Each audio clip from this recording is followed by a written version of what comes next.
Good afternoon, and Denzel, thank you for opening up Stonewall to us this afternoon to share some good news and some progress being made and some redoubling of efforts to make sure that every family in every neighborhood feels safe throughout our community. So thank you to Denzel and the team here, Councilmember Remy, our chair of the Public Safety Committee, Director Clark, Chief Bryant, and all of her team at Columbus Police, Betsy Pandora and the Short North Alliance, and all of our neighborhood partners. We continue to work collaboratively on multiple fronts and from multiple angles to reduce violence and promote community safety across Columbus. We're doing this using a comprehensive citywide approach, and I'm pleased to join you today to share an update on some of our efforts. We're leveraging data, best practices, and community partnerships to deploy innovative strategies that disrupt the cycle of violence wherever possible, while capturing and prosecuting criminals who inflict harm or hardship on our residents. But the deadly and devastating scourge of gun violence stands apart in its size, scale, and complexity. Its damage to our community is evident in the headlines and the heartbreak we see on so many days, and its ripples will extend far into the future, down through the generations, and it must be stopped. Experience and evidence makes abundantly clear the compelling need to ban assault weapons, pass red flag laws, and implement universal background checks now. There are reasonable, common sense gun and safety measures that demand serious consideration and bipartisan support in our state legislature. Unfortunately, experience and evidence also suggests this is highly unlikely, especially in the wake of recent actions by the Ohio General Assembly to pass Stand Your Ground and permitless carry legislation.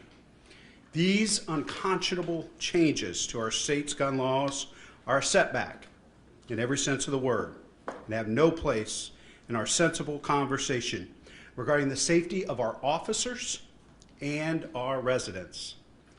All these short-sighted and backward policies, all they do is make life more dangerous and unpredictable for everyone. Gun violence is a public health crisis. We will not bury our heads in the sand and pretend this issue doesn't exist or simply hope this storm will pass. The state refuses to confront this crisis with the seriousness it deserves, then we will press on without them, and we are. Earlier this week, the Columbus Board of Health met again to discuss gun violence and its wide-ranging impacts on both individuals and communities alike.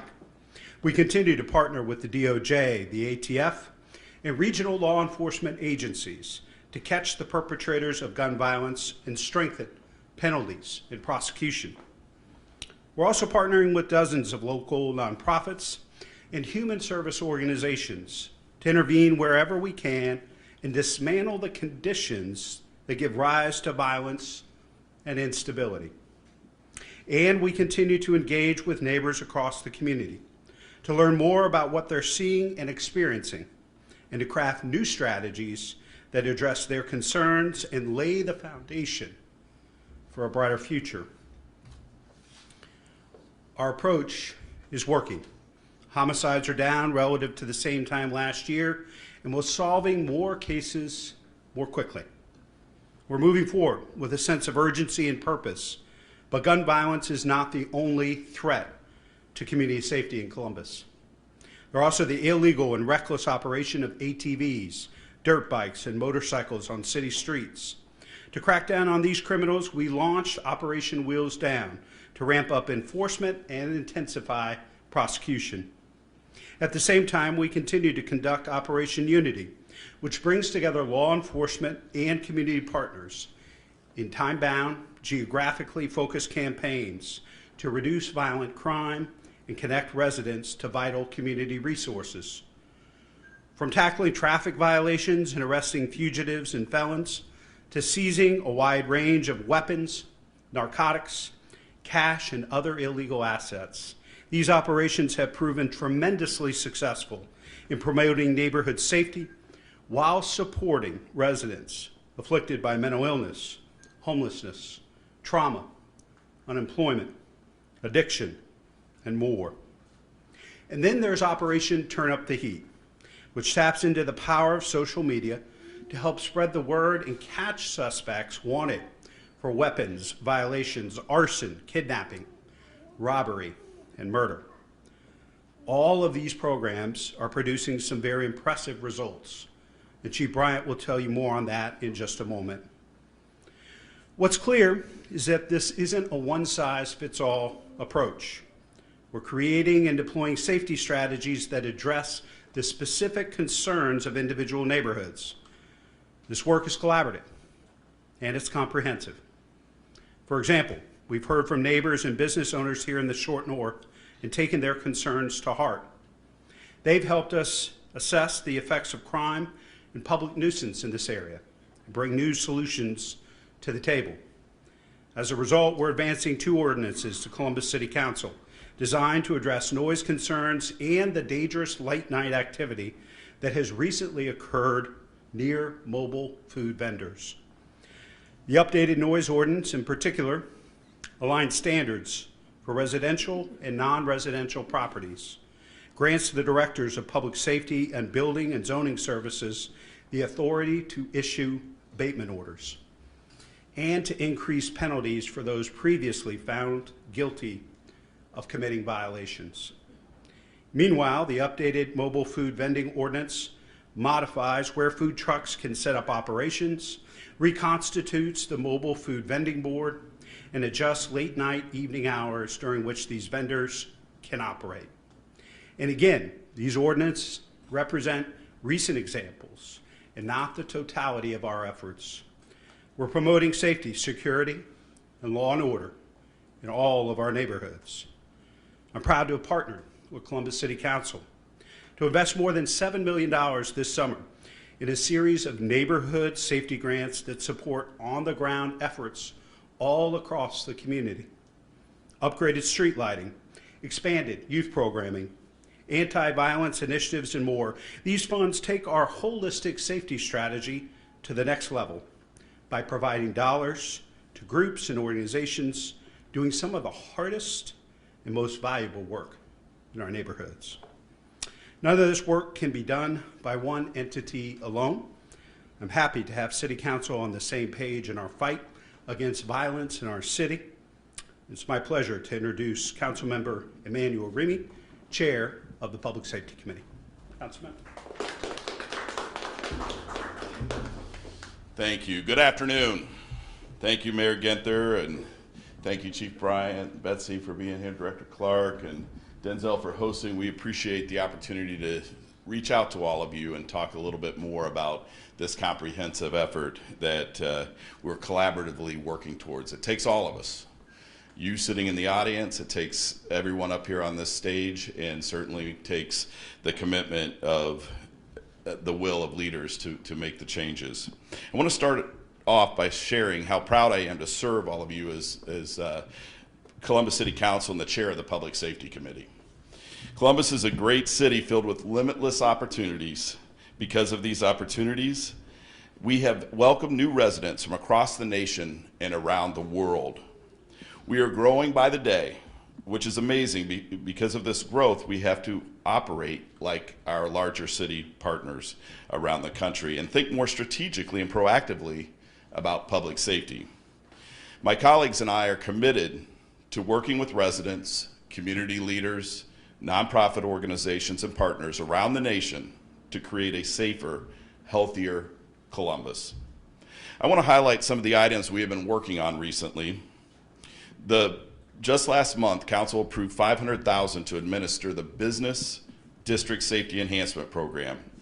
Through this program, the Department of Public Safety will work in conjunction with the Division of Police and neighborhood business groups, the Short North Alliance, and Columbus Downtown Development Corporation to develop plans to appropriately deter crime and improve safety in Columbus's business districts. In addition, we allocated over $1 million to strengthen the neighborhood safety camera program. The additional capacity allows for new safety cameras to be installed in various Columbus neighborhoods in Columbus, including the short north and downtown areas, while also replacing cameras that reach the end of their useful life. These new and replacement cameras are part of an effort to bring the neighborhood safety program back to its maximum operating capacity and expand to needed areas. On April 18th of this year, Council approved funding for 3 full-time positions in the Public Safety Director's Office to expand group violence intervention initiatives. We also understand that we cannot do this alone. We have an ongoing commitment to maximize resources and minimize violent crimes in our city. That is why we entered into contract with the Research Foundation of the City University of New York on behalf of criminologist David Kennedy and the National Network for Safe Communities at John Jay College to assist the city in serious violence crime prevention. Mr. Kennedy is among the nation's most respected consultants in the field of modern policing and violence intervention, and we are looking forward to continuing our work with him in the Columbus community. It is no secret we have seen an uptick in violence and other challenging activities throughout the short north recently, especially at night. Some of these challenges occur because of loitering near mobile food vendor locations. Over the next couple of months, the city will be reviewing the legislation that the mayor sends forth, and we will be working to come up with a comprehensive plan to make sure that the violence is ended around these mobile food vending operations. I applaud the Department of Public Safety for holding multiple opportunities to go out and talk with these vendors, issue citations when necessary, and to let them know that we are watching what they're doing in the community. It is our goal to improve public safety by improving oversight of the locations of the mobile food vendors and the hours in which they operate. And finally, the noise code. My colleagues and I will be working comprehensively with the community to make sure that every resident is allowed to enjoy the quiet and peaceful tranquility in their home, and that residents throughout dense populated areas like the short north and downtown can live in a peaceful manner. And so we are excited to take up the legislation, hold public hearings, have a discussion with the community, and make sure that we all are allowed to live peacefully in the city of Columbus and thrive. Thank you very much for the opportunity. It's now my pleasure to introduce the Director of Public Safety, Director Clark. Thank you, Council Member. It is my honor today to stand in this milestone, this cornerstone of the community that represents diversity, equity, and inclusion, and share this with you. As you have heard me share many times, our overall public safety strategy is collaborative and multifaceted. Currently, a few strategies have been developed and implemented in our parks, our neighborhoods, our entertainment districts, and every corner of our community. As an example, it has been nearly a month where we delivered 25 security cameras that were deployed in our parks across the city to monitor activity and ensure our residents' safety. Additionally, industrial lighting has arrived and will soon be added to several parks around the city. These measures were added on top of increased police patrols on foot, on bikes, some in uniform, and some in plain clothes. And we are happy to report that no major incidents in our parks have happened since these additional measures were implemented. The mayor just spoke about proposed changes in our citywide mobile food vending. This change is an additional measure and will focus on ensuring safety and helping officers work high-traffic entertainment areas like the Short North and the University District. We heard concerns of residents and began working months ago to examine the issue of crowds of intoxicated people who are congregating after hours, engaging in disruptive and sometimes violent behavior. Public Safety's licensing section worked with neighbors, police, fire, public health, and the city's attorney's office to craft recommendations we believe will improve overall safety. We have already witnessed and have already enjoyed and will continue to enjoy our summer festival season here in Columbus. I am proud to report that our major festivals so far, Arts Fest, Pride, Red, White, and Boom, have been very well attended and very safe. The safety of our summer events has not happened by accident. I want to publicly thank Chief Bryant and Chief Happ and all of the women and men who work for the Department of Public Safety and our emergency communications, who with a great deal of sacrifice, planning, coordination, and hard work continue to keep our city safe and serve our residents well. We expect the same this weekend for Jazz and Rib Fest, and I look forward to seeing everyone there. Lastly, we can't do any of this without you, your support, your partnership, and your daily encouragement and engagement with our officers to make sure that we keep our city safe. I now invite Chief Bryant to the podium, who will share some additional details with you. Thank you.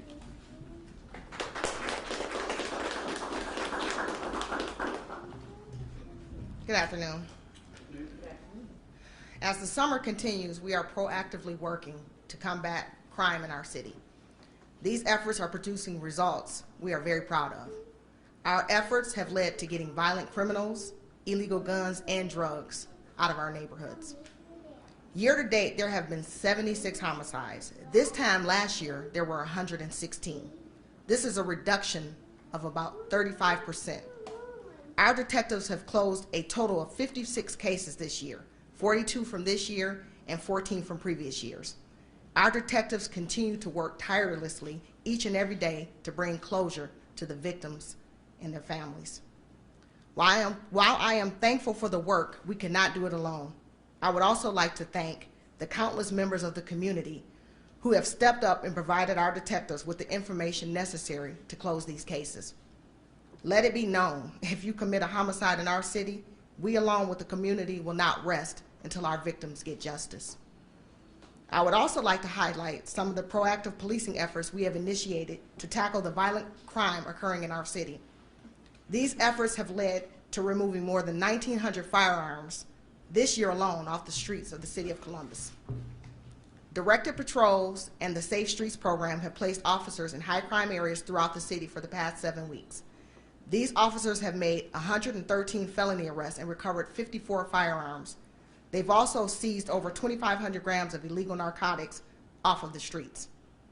In addition to these enforcement numbers, the officers have attended over 60 community meetings and events, which allowed them to hear directly from residents within each neighborhood and partner with them to tackle their areas of concern.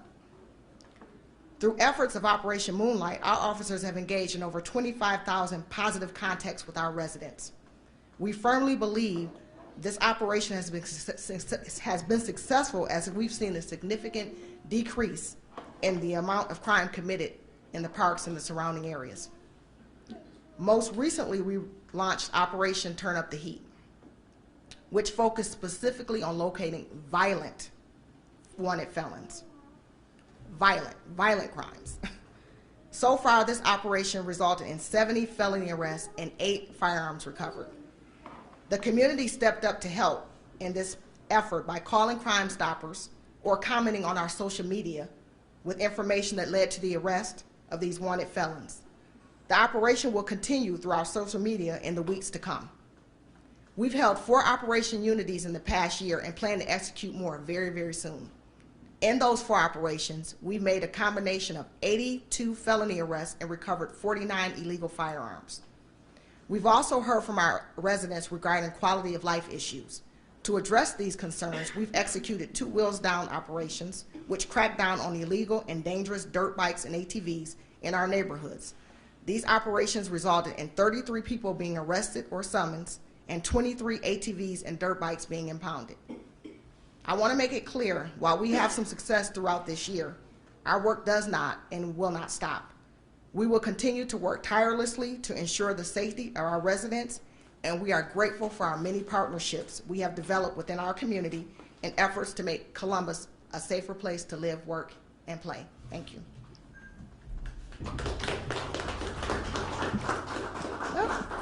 I'm going to ask now that Betsy Pandora come to the stage. Thank you.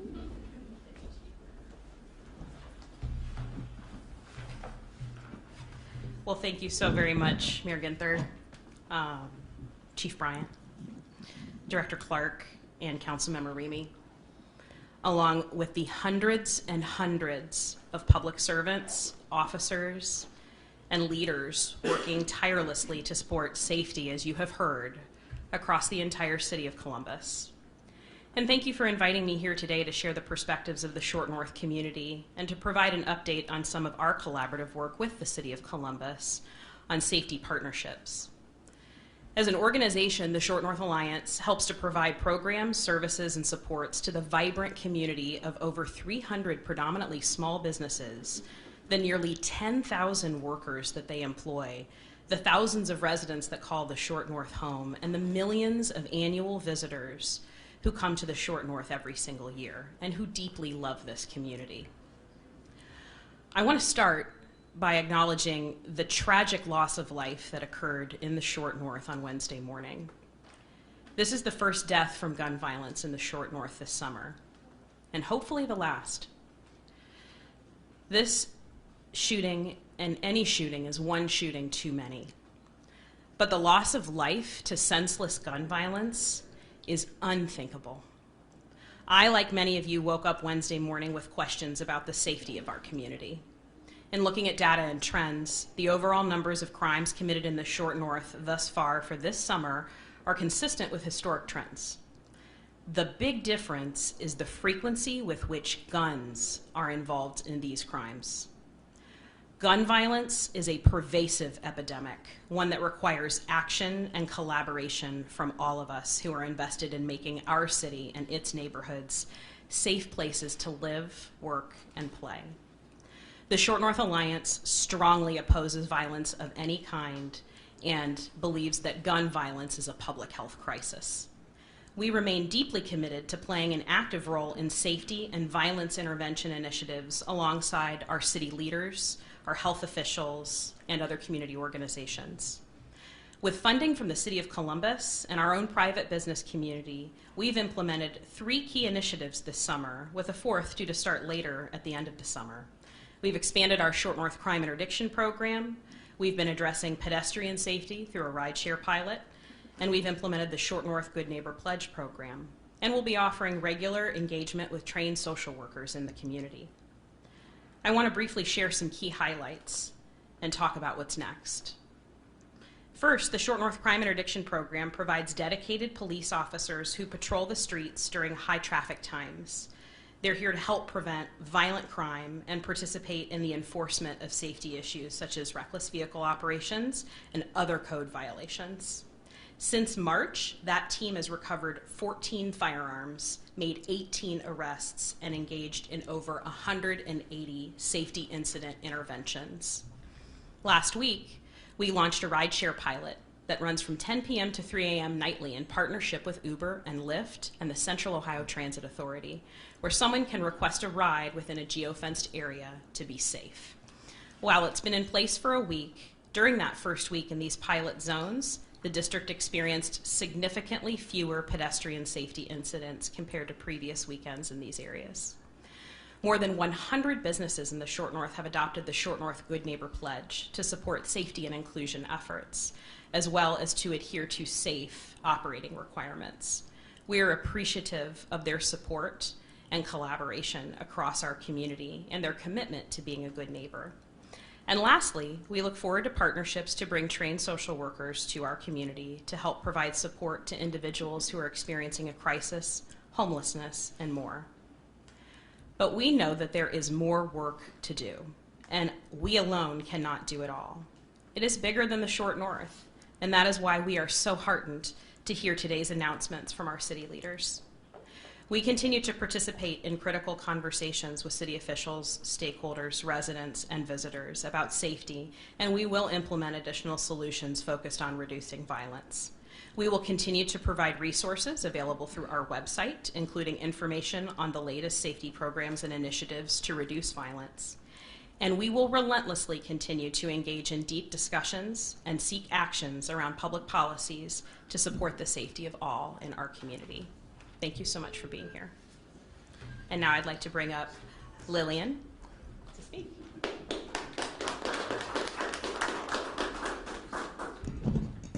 Good afternoon. My name is Lillian Thetalanga. I'm a mom of 3 kids. I have a 4-, 5-, and 8-year-old that are causing trouble over there.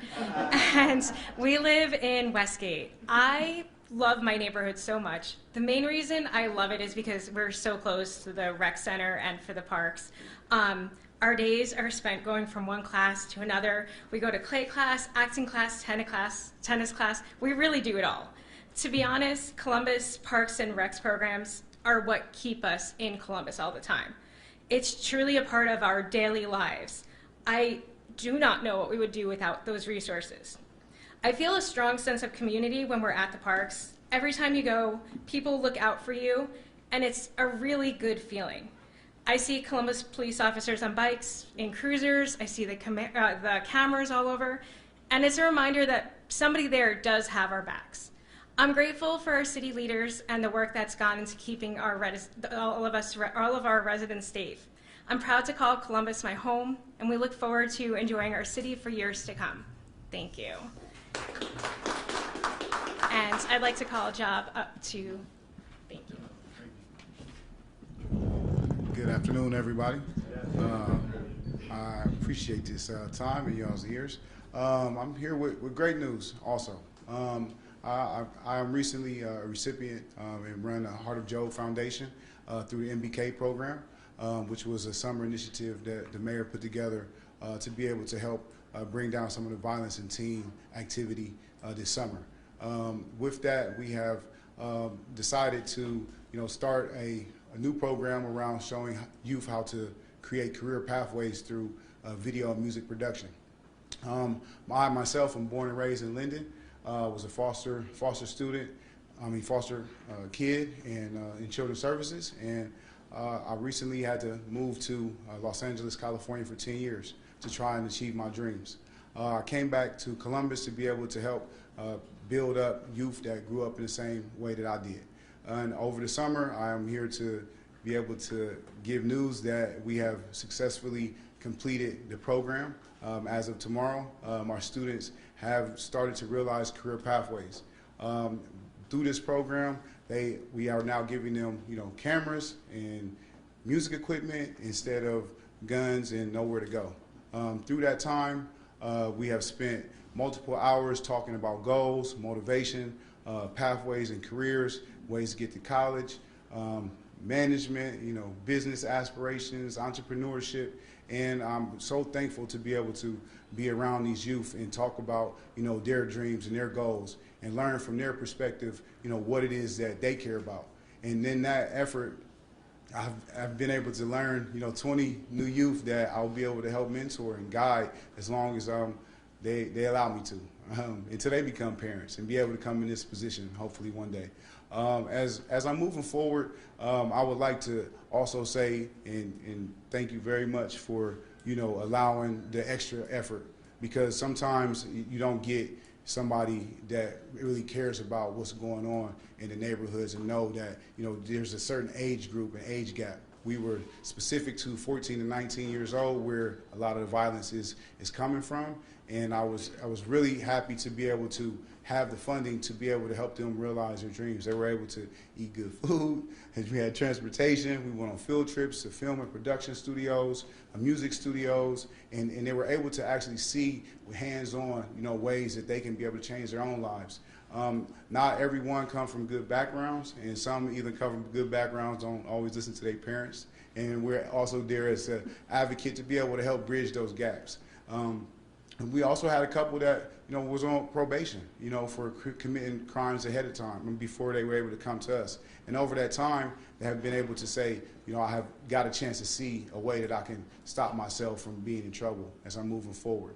And so along this path and along this time, I would like to say, I appreciate the opportunity, and I think that programs like this should be able to keep going and be able to have other opportunities and more nonprofits that can continue to engage and be an intervention for those preventions before violence happens. So me standing here in front of you guys and thanking you for this time, and the mayor, thank you again, public safety, the chief of police, and in your efforts, we're here to also help assist and bring them with positive energy so they don't have to necessarily always get in trouble. And it's a good thing because we actually show them that it's not always a bad thing. The police is definitely here to help us. Public safety is there not to just keep you in a box. The mayor isn't somebody that doesn't care about you. The health department of neighborhoods isn't just sitting there not trying to actually help create these opportunities. So I appreciate you guys so much for your time and allowing me to come and speak on behalf of MBK program and my youth, and keep doing a good job, and thank you for the opportunity.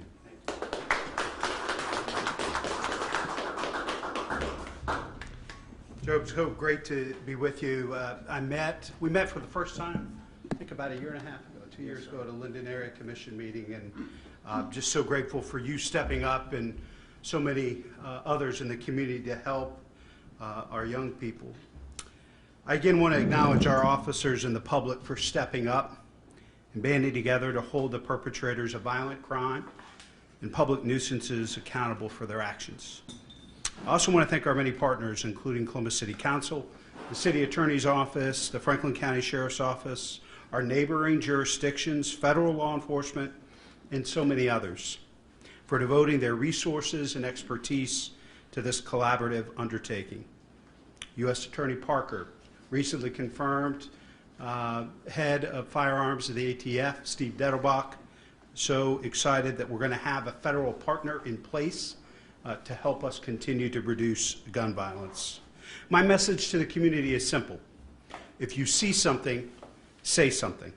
Your work is paying off. We're seeing tangible results, and we need your help in making this the safest big city in America. We know we're not there yet, but together we'll realize that vision. The challenges before us are significant. There is no denying that.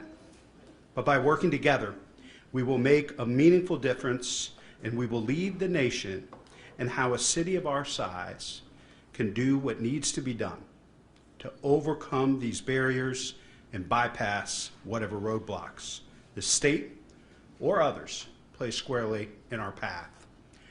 We will not rest until we're the safest big city in America.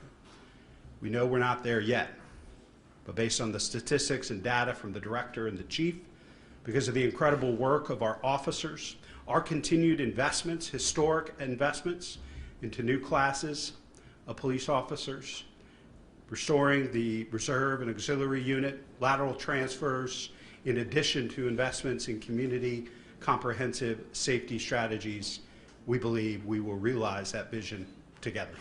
Be happy to take any questions from the press. Yeah. Good afternoon, Steve. Yet.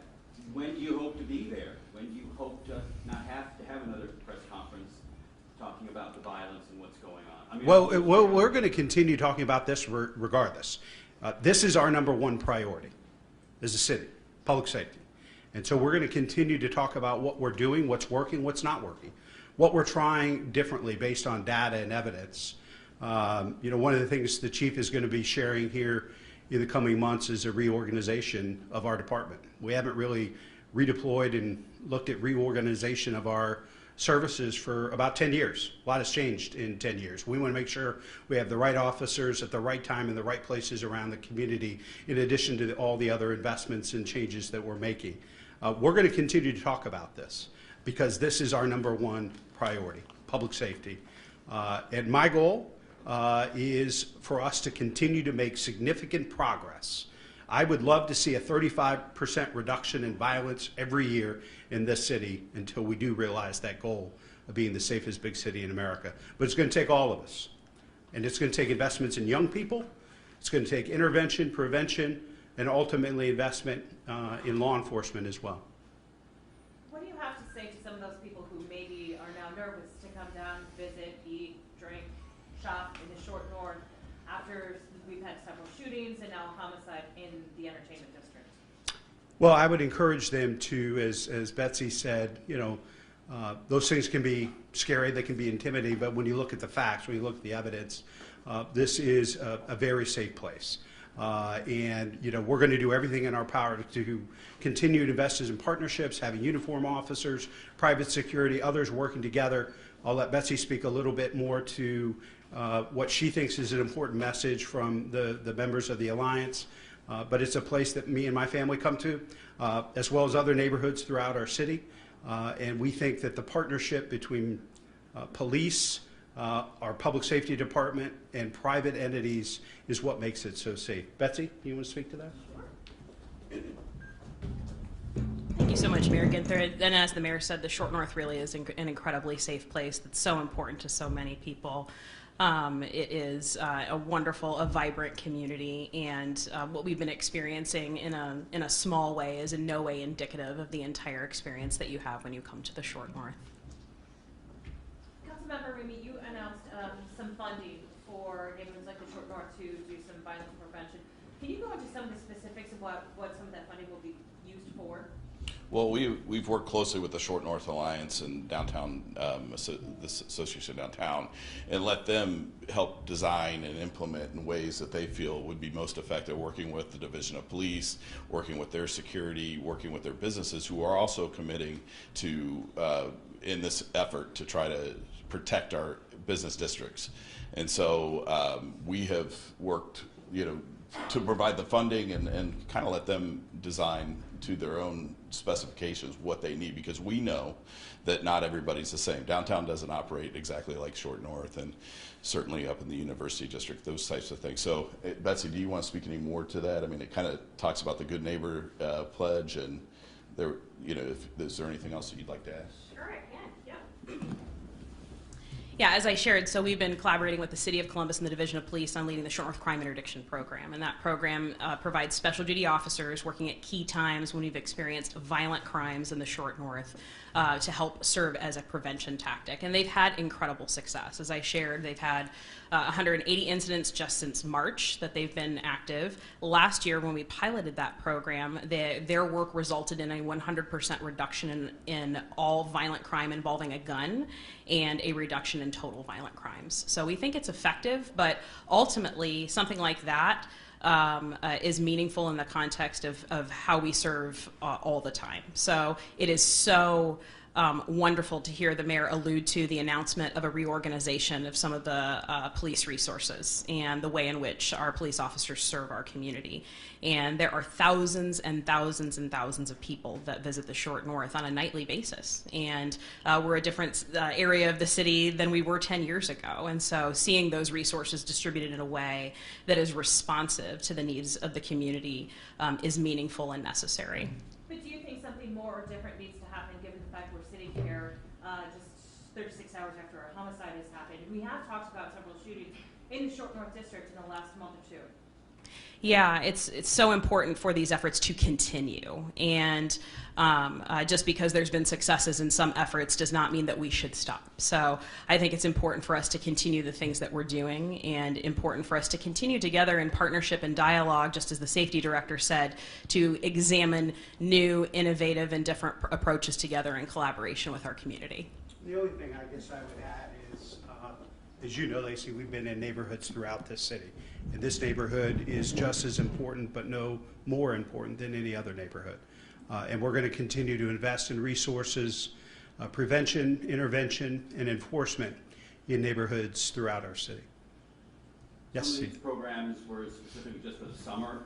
Any plans to expand them into the fall and beyond? We'll work with our director, Carla Williams-Scott, the Department of Neighborhoods. We think we can play a bigger role in after school. And I think that's something that we will continue to look at. Probably look at which organizations and programs had the biggest impact this summer and last summer, and probably focus on them.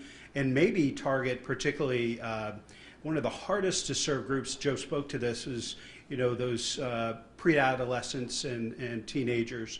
I think it's critically important that we have great programming that meets kids where they are.